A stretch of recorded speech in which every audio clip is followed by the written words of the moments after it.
Hi and welcome to this interview. Today we have a rock star in Struktör that we're speaking to, David. He's also a speaker and author. I'm thrilled to talk to you for the next 25 minutes or so, David. Welcome. Thank you. Thanks for having me. So I mentioned you're a speaker and an author. What kind of books have you authored? Can you show us them to us? Yeah, of course. I've written 3 books in Swedish originally. One of them has been translated into Norwegian and English and Chinese. But here's the first book. It's called Klart, bli superstrukturerad på 31 dagar. Oh wow, that's a great. Sorry?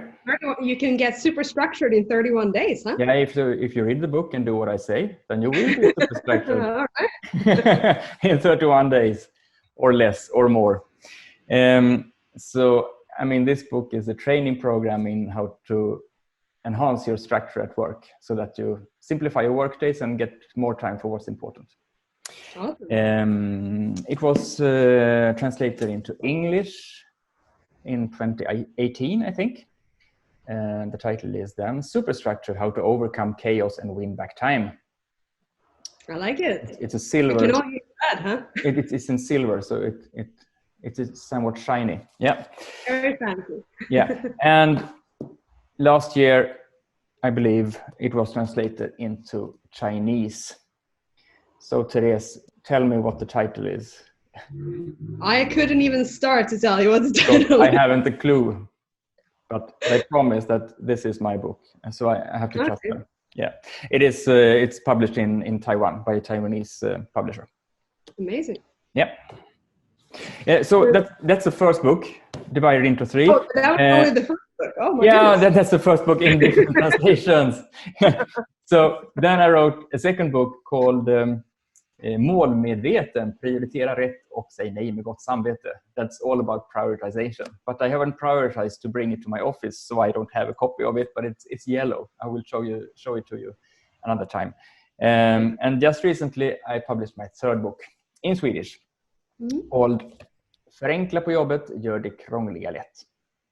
All right. Simplify things at work. Solve your hassles once and for all, perhaps. There you go. Yeah. All right. And this book is all about how to simplify everything that you feel are hassles, everything that you are frustrated by and irritated by, that stops you from doing your best work. All right. Wow. Yep. So there's a lot to uncover here, but first I want to start with a simple question to set us all on the same playing field, and that is, how do you define structure? That's a great question. Well, I've thought about that quite a lot, of course, and how I would describe it right now is that to have good structure is to come up with a way to do things deliberately and then do them in that way, to establish your own routines and to optimize those routines as much as possible. It's all about working in a systematic way to make your work easier, to make it more enjoyable, not the least. Right. So I mean, for me, structure is something that we work with all the time. I mean, structure is keeping track of what you have to do in a smart way and a simplifying way. It is it's about how to handle the constant inflow of information through chat and emails and phone calls and whatever we are exposed to when it comes to information inflow all day, every day. It's about finding your documents when you need them and storing your documents so that you have them close at hand, but still not still not in sight all the time, because then you get distracted by them. Structure is also about prioritizing to do the right thing at the right time, and to get time for those things that are the important things. My second book, the yellow book, it is all about how to separate the urgent from the important. I mean, everyone knows that we should separate the urgent from the important, but what I found was that far too many that I meet, at least, haven't defined why something is important. And if the important things are the urgent things because they are urgent, because they feel urgent, then you have no use knowing that you should separate the urgent from the important, because that's the same thing. So in that book, I delved really deep into this prioritization, the theme of prioritization, and shared at least my answer to this common question. Right. And structure is also about distractions and how to work focused when you need to. Yeah. And finally, it's about automating the simple tasks, or it could also be the complicated tasks. But if we make them, if we can get them done more in a simpler way, or easier way, or more swift way, or perhaps even more automatically, then we will get more time for what's really important in our work and in our lives as well. So it's quite, in a way, it's a quite broad field, I think, but still it is narrow at the same time, so somewhat nerdy perhaps. Well, if I would summarize all of that, it's a combination of stop being reactive, having time, and making time for deep work and focus work, flow, as I would call it, and then achieve things that is most important to you, right? Yes. And having systems in order to get there. So, and I think this is something we need more and more. With all of the, as you said, distractions, and the chats and incoming and requests, and you constantly need to prioritize a million things. And if you don't have the systems and the mindset to do it, it's very easy to be overwhelmed and sort of disappear in the flood of just many things to do every day, and then you don't feel a sense of achievement in the end of the day. So I can definitely see that there's so many key components of really designing a thriving life and work, or if we combine them to life. Yeah, definitely. All right. So, so you've written many books and they've been translated. But let's start with your speaking career. How did you get started standing on stages all over and share your wisdom and knowledge? Well, I began studying structure, I think, maybe 20 years ago, because I needed structure myself. And I found tools and methods that really helped me in my work, so that I could get more time for what was important, and I felt free when I was free, actually. And for a couple of years, I thought that I was alone in needing structure, because everyone else seemed to function so well. But I soon realized that I wasn't alone. We are obviously many who benefit from having good structure at work. So 16 years ago now, I made a test. I tested if there was any demand for learning how to simplify your work days through structure. Because I had collected quite a few tools and methods that really helped me. So perhaps others would be helped by these tools and methods too. And there was a demand, of course. And so I began giving talks on this subject. And then I just continued to give talks on this subject. And the more, and as the years have passed, I have given more and more talks. So I mean, the demand is increasing as I feel it from my narrow perspective.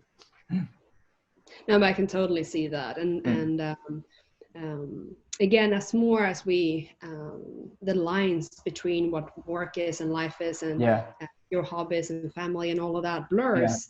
it's more important than ever to have some type of structure. And again, Yeah. being sure that you are making progress on the things that really matters to you, Yeah. regardless if it is a family project or an important thing at work. Yeah, definitely. And without structure, it's just chaos. It is chaos, yeah. I mean, especially now, right now, when we're recording this, we are in the middle or in the beginning, we don't know really, of the Corona chaos or Corona crisis, perhaps. And many people all around the world, and especially in Sweden, where I focus on, they work from home, and for many, the borders between our working life and our private life gets kind of blurred these days. So in these situations, we definitely need structure to get some grip of our situation and to be able to know when work is done for the day, so that we can get both, so that we both get our free time and our spare time and do the things that we need at work. Yeah. So on that, how do you structure a workplace at home? If you would share, at least 3 things that are essential. If you never worked from home, for instance, and I come across this with my clients quite a lot. Even CEOs and founders and C-levels, they might work remotely occasionally, but not all the time, right? So even some of them are struggling when it's just full blown at home. And then of course, people that have never worked from home, you might feel lost, right? So in order to set up a home office, what do you think is really important there from a structural perspective? Well, I think that you have to define the interface between your free time and your private life and your working life and your work day as much as possible. You could, for instance, decide on where to sit and do your work when you're at home, so that you decide where your workspace is, so that you don't do work through the entire apartment on the sofa and by the kitchen table and whatever you have, so that you can more easily feel that when you leave that space, you are not longer at work. And if you have a small apartment, you don't have that many spaces to choose from. You could instead create the interface or the boundaries around your work through using time. You could define that I work say 8 hours per workday. A workday for me is 8 hours, even if I'm working at home. And set your watch or your phone set an alarm on your phone and stick to that alarm, so that you stop working when the alarm sounds, so that you leave work. But actually I've spoken quite a lot with my readers about this the last week, how we can work more structured and more efficient when we are working from home. And many people, they have the habit of, even if they work from home, they leave home before they go to work. So they put on their shoes and their coat, and they take a walk for, say, 30 minutes or 20 minutes to go to work. And when they then get back to the apartment or their house, they are at work. So they cannot do the dishes, they cannot do the laundry, because they are at work. And to do the dishes and do the laundry, they have to leave work and take a 20-minute walk, so that they get back home, and then they are at home. They can't check for emails when they are at home. So they create the boundaries by taking a walk, just like when they transport themselves to and from work on an ordinary work day when they work from the office. I think that's quite smart, actually. Yeah, it's definitely a solid tip. I have seen some more extreme stuff in New York City, and where commuting is what you do all the time in the subway, right? And there's been pictures showing where people take on, or they plug in their headphones and they take on their jackets and shoes, and then they stand in the shower and hold the shower curtain. Yeah, I've seen those. Sort of pretend that they're in the subway. Yeah. I do like your walk tip much better than you can invite some friends to make the bathroom really crowded. Yeah, exactly. Yeah, so sort of not social isolating, but the opposite. But anyway, it's I like the walk thing. But regarding workspace in itself, do you have some tips on how to structure the day? So we have this block of time, and as but in the beginning, it can be hard to know how to prioritize the urgent from the important, and especially if you're in your stress profile, or you feel this fight and flight instinct during a more chaotic time. So how do you, okay, let's say we have this block of 8 hours. How do you structure that, and how do you start figuring out what's urgent and important and all of that? Sure. I begin with my morning routine. Love it. Yes, I do too. So do I. I use it. I mean, every work day since many years, I follow this morning routine. Even if I am structured and I like structure, I still use a checklist for this. And the checklist consists of some steps. The first step is to immediately have a look in my to-do list to see if there is some. No, the first step is to check my calendar. The first step is to check my calendar to see if I should be somewhere else than when I am right now, or if I happen to be in a hurry that I wasn't aware of. So I first check my calendar, and I set notifications in the morning. So I check for what meetings I have during the day, and decide to if I want to add some notifications to these meetings, because as a default, I don't use the notifications at all. I only use notifications that I have use for. I don't want to wear out that signal. I mean, that signal is valuable to me, so I want to use it sparingly. So I set notifications, and then I just skim through my to-do list for the day to see if there's some to-do task that I need to do immediately, regardless of what emails I have received during the night.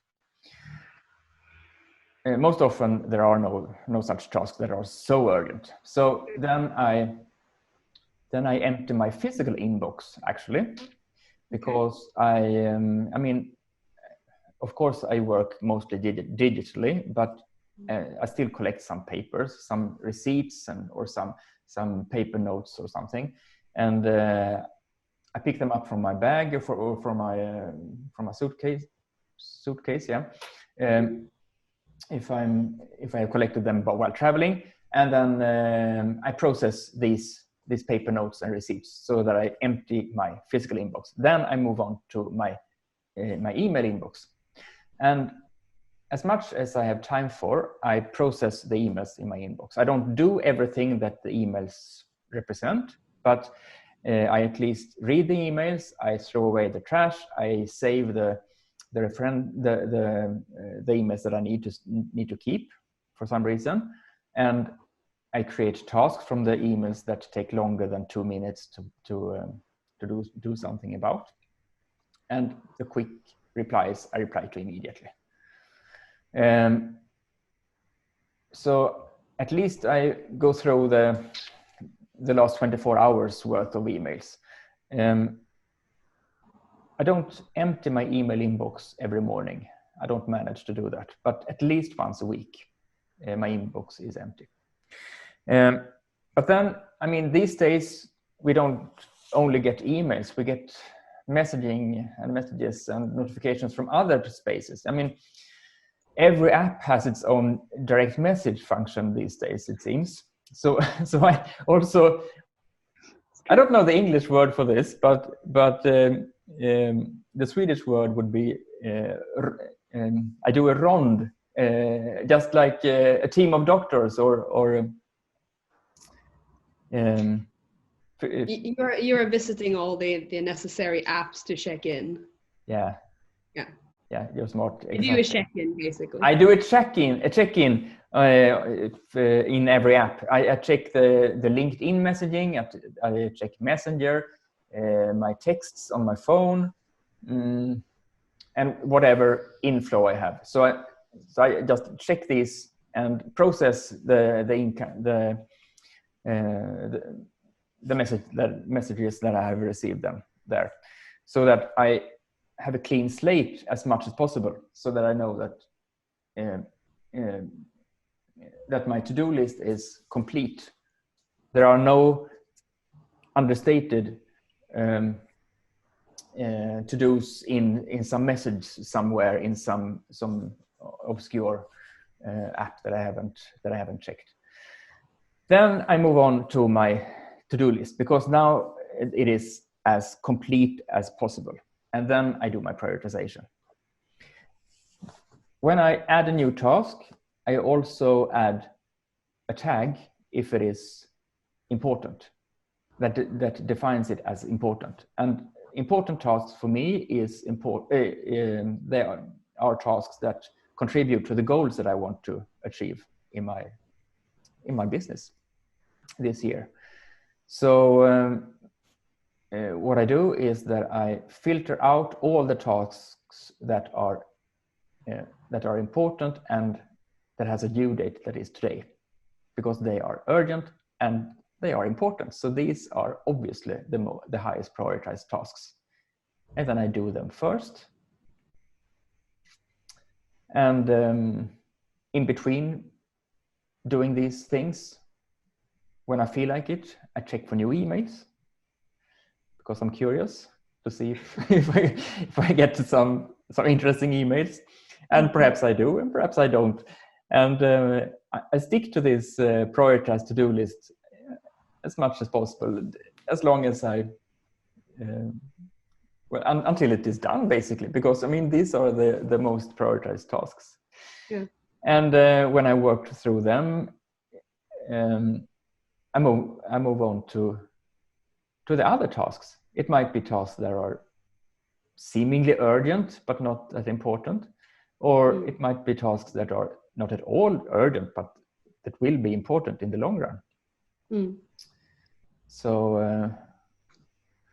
and working from home or working on here at my office, I mean, in normal situations when there's not a virus crisis, I spend a day per week at my office like this, like today, and I don't have that many meetings those days. So and then personally, I need to remind myself to take a break, because I easily get stuck, or I easily drown in an interesting task, and suddenly I've sat still for 3 hours, and I'm really tired. So so more often than not, I use the Pomodoro method to work as a tool to remind myself to take breaks regularly. Do you use something similar? I don't really use that method. No. When I've been teaching clients, and at one point I took a client to my office, and then I had to do that method together with me, just to help him get in, to remove all distractions and just focus.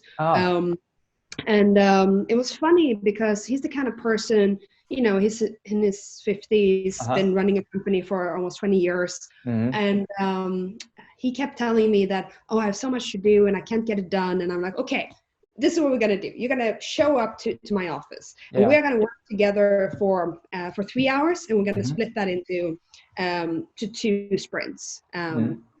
With a break in between. And again, I personally don't do it like that. I have another method for my flow work, but I think it's a good starting point for people that are not used to doing deep work or focused work, right?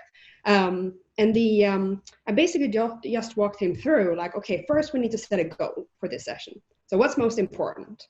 Well, I need to do this this proposal to this client. Okay, great. So that's going to be the only thing you're doing. We're closing all notifications and messages and everything right now.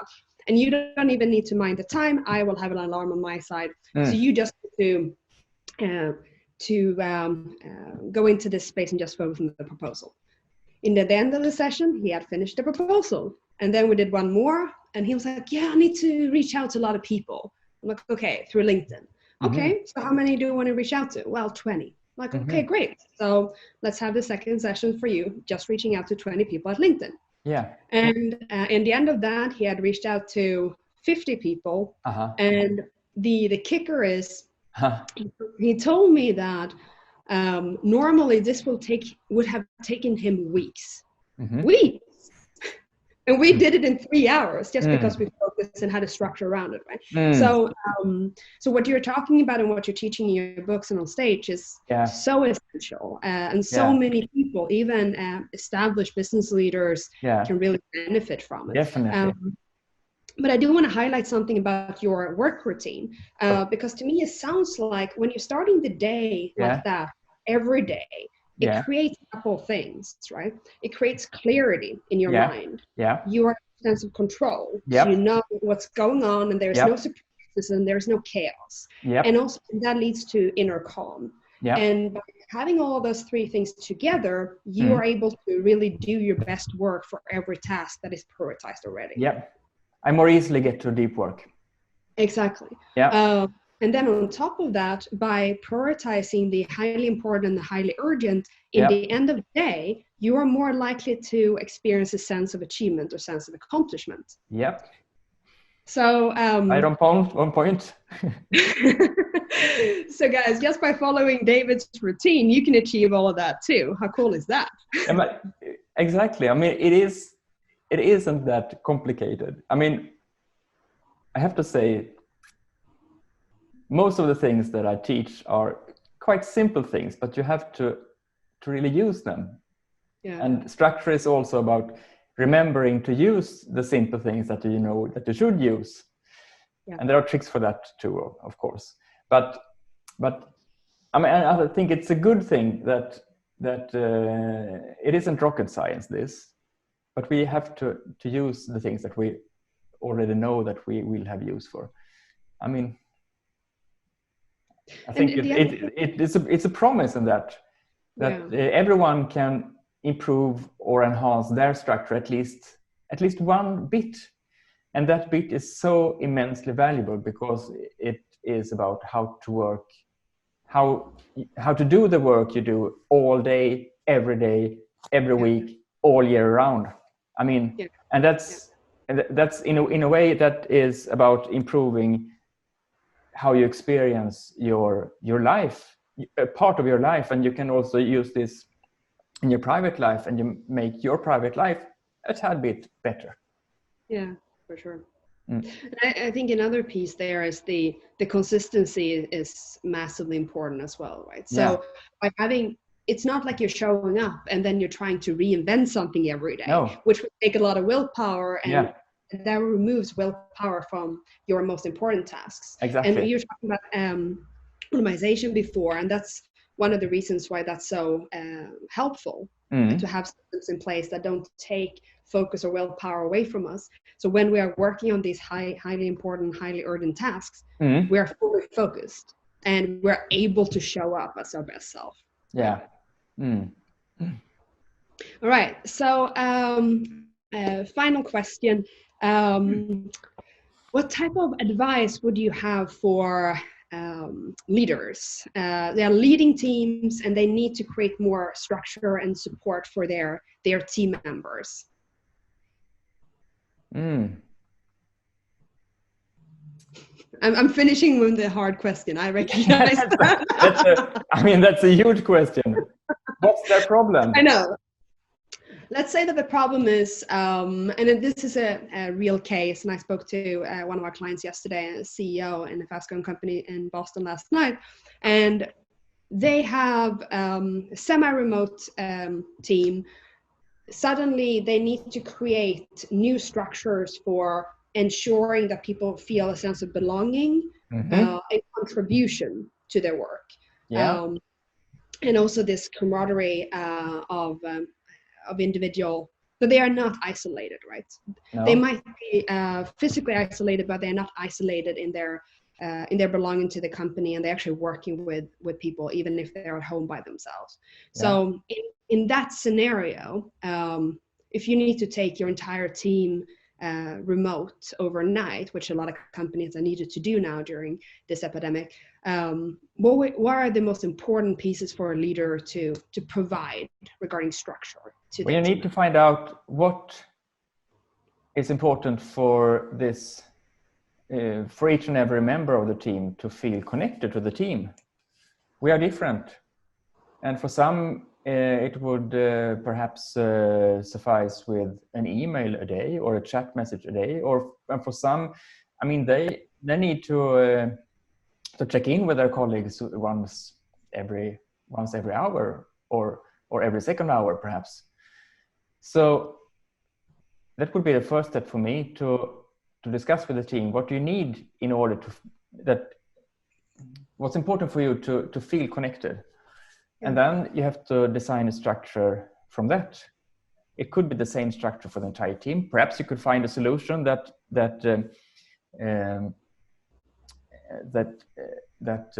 contributes to or that meets all the needs that you have identified in the team. Or perhaps you have to be more personally, to adjust your leadership or your way of working with the team to each and every team member, or to a group of team members.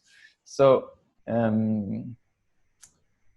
we need to identify the needs first, and then we need to find a solution, and then systematize that solution in a way so that we don't have to constantly try to remember what solution we should use or should do. Then we need to create routines and to remind ourselves, and to make checklists and guiding signs, and make it as easy as possible for ourselves to do the things that we, when having clarity and when not feeling stressed, found out was the essential thing to do to reach the goals, or to benefit or to meet the needs that we really want to, that is important for our team to work in the best way. Yeah. A long answer. No, but it's a huge question, and we could probably talk about that for 2 hours alone. I would love. But I think I think one thing that is really important that you keep coming back to, that I want to make sure that the viewers acknowledge, is the checklist as a tool, and how effective that can be, even for simplest things, right? Yeah. You would write a checklist or a list when you're packing a suitcase, especially if you don't travel all the time, to make sure you don't forget stuff. But why wouldn't we just use that system or that method for things that is most important to us, like achieving our most important goals and living a fulfilled life? So based on what you're sharing, my sensation is that you're a big fan of the checklist. Yes, it's an underrated tool. More people should use checklists. I mean, it's a simple tool. You can make it dead simple in just a text document or Word or OneNote or whatever you prefer. But I mean, it is so relieving to have a checklist for the things that aren't obvious to you how to do. The things that you do every once in a while and that you feel are hassles or are complicated, and that you risk postponing because they are so complicated to do. If you just create a checklist of how to do it, then you can just open the checklist and do the thing, and it is done with. Yeah. So, and stop procrastinating. Yeah, you stop procrastinating, and you stop feeling stressed about this complicated thing that you have to do. This morning, actually, I got an email from a reader who asked me for advice on how to train her successor in the most efficient way. I mean, she got a new job, and she has a successor that she needs to train. Yeah. And I mean, checklists, creating checklists was a huge part of my answer, actually, because the more checklists she has already created of what her tasks look like, or how she of what she does during a normal work day or whatever, the more easily she will train her successor. And I mean, the successor will then have templates and checklists that she can follow to do that without having to learn how to do every task from scratch, but she can follow these checklists and these manuals or whatever you call it. Yeah, it is satisfying, and it is so underused, I think. Yeah, just a final thought on that. I think the checklist and guidelines and templates and all that can really simplify our life. And I just want to give an example. So let's say that you need to write an article and you need to do it quickly. Starting from a blank piece of paper or a blank screen can be very hard for most people. Like, oh my God, now I need to figure out how to structure this and what am I hitting on and what's the points. So just by having a template for how to write, for instance, an article with 3 points, like this is the 3 main tips. So you have how you structure the headline, the subhead, the introduction, and then the different pieces, and then the call to action in the end, or the summary in the end. That can really help people overcome that fear of the white paper. And it's the same with everything, right? Not just an article. No. So I think there's other pieces to adding this type of structure in your life that can really enhance your ability to focus on what matters, which is the meaningful tasks and the output, rather than stressing about, oh, should the headline be written like that, or how do you write a headline? You know, that's not meaningful work, right? Especially not when they're under pressure. So there's tons of value on that. But I also want to point out that you are producing amazing videos for LinkedIn. So guys, if you want to see David more with his wonderful videos, do check out his LinkedIn profile. We will show the link here later. And then again, remember, if you are looking to become more structured, regardless if you're a leader, executive, or just starting a business, David's books, and if you're fortunate enough to see him live, it's an amazing way to get started. Any final thoughts, David? No, I think you summarized it just perfectly, I think. All right, amazing. So great to see you. Yeah, nice to talk to you. All right, take care. Bye. Bye-bye.